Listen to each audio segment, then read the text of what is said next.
ଅପା ତାଟିଆ ଚାମଚ ଛୁରୀ ଧରିକି କାହିଁକି ବସଛ? ହାତରେ କ'ଣ ଧରିଛ ସେଇଟା? କହିବିନି, କହିଲୁ କ'ଣ ହେଇଥିବ? ଏଇଟା କ'ଣ ଗୋଟେ ଖାଇବା ଜିନିଷ ପରି ଲାଗୁଛି। ଭିତରେ ଖୋଲିଲେ ଜଣା ପଡ଼ିବ କିସ ଅଛି। ଖୋଲିବି କାହିଁକି? ଖୋଲନା ଟେଷ୍ଟ କରିବା କ'ଣ କ'ଣ ଅଛି ତା ଭିତରେ। କେନେ ଖୋଲିବି? କହ ନା ଏଇଟା ଖୋଲ ଖୋଲ। କ'ଣ କୁହ ନା ଭାଇ ମାନେ ମିଠା ପ୍ୟାକେଟ। ମିଠା ସବୁ ଛୁରୀରେ କଟାଯାଏ ନୁହଁ?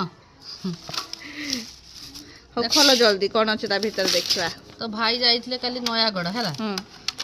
ନୟାଗଡ଼ରେ କ'ଣ ଫେମସ୍ କ'ଣ? ନୟାଗଡ଼ ଛେନାପୋଡ଼ ଫେମସ୍। ତାହେଲେ ଆ ଭିତରେ ଛେନାପୋଡ଼ ଅଛି। ଦେଖିବା ଖୋଲ ଖୋଲ। ସାମଗ୍ରୀ ଦେଖୁନୁ କେମିତି? ହଁ, ଇସ୍, ଏଇ ଥାଳିଟାର ଫୁଲ୍ ଯିଏ ଖାଇବ ନା। ହଁ ହଁ। ଖୋଲିଦେଲେ କେତେ ସୁନ୍ଦର ଦେଖାଯାଉଛି।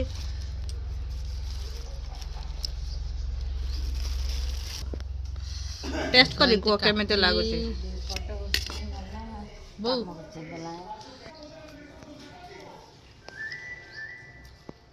ବହୁତ ବଢ଼ିଆ ଟେଷ୍ଟ।